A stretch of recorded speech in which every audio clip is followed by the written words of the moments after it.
Hi again, Ian Dainty here, following on with 101 marketing questions for business growth. And today we want question 46, which is a follow on from our other questions. 46 is who are the influencers in a B2B buying cycle? And as you know, we've been talking about the B2B buy cycle and why it's so long. And the influencers obviously have a great impact on that. So let's look at who are the influencers in the B2B buying cycle and how you have to interact with them. First of all, keep in mind that there are so many influencers in your life.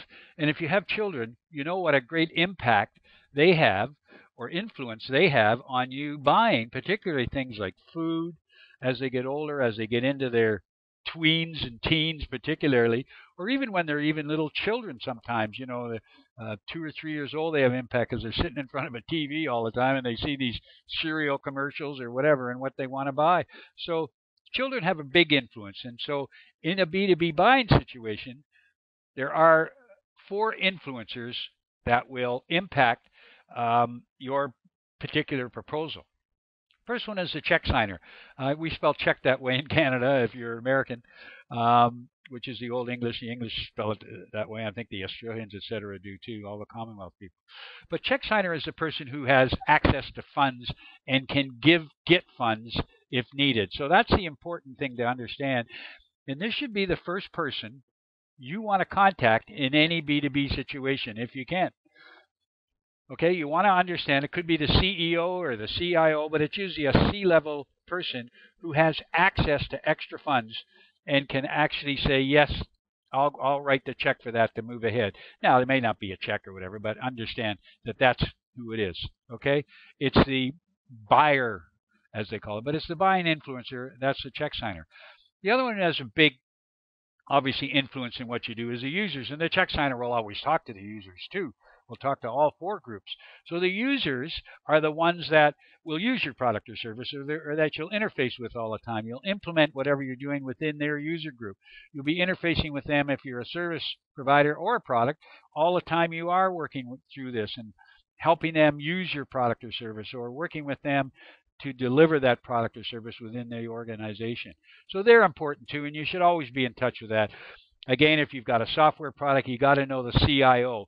Now, he or she may also be the check signer in the sense that they have authority to go up to a certain amount of money. But as the economy gets worse, and we've been in that kind of stretch for about 4 or 5 years now, the users usually have to go up the ladder to get, depending on the amount of money. But they usually have to go up the ladder if it's a few 100,000 or into the millions, obviously, to the check signer. The check signer may be the board of directors or may be a group too. Any of these may be a group. The next one, of course, are our famous gatekeepers. Now, these aren't necessarily the admin person who stops you from talking to the CEO or the C-level people, but these are people that could influence, and they usually are what I like to call box tickers in the sense that they will come up with certain criteria for a proposal or particularly an RFP. And I like to stay away from them unless I write them. But they'll come up with certain criteria that you must have in your proposal. And so they could be the users. Okay, you got to have certain criteria, obviously. They could also be the CFO. Does it meet our, what's the value involved? You should know that anyway. It could be the HR people. It could be outside gatekeepers, and as an example, an audit could be the audit committee, could be legal. So all kinds of people could be gatekeepers. The thing you have to remember about gatekeepers is, you got to get to know them. They're usually different for each proposal, but they can say no, but they can't say yes. They could say move ahead based on the boxes that they tick off, okay, that you have to tick off. But gatekeepers can say no, but they can't usually say yes. And somebody you should try and get in every large proposal is a champion, and hopefully that's the check signer.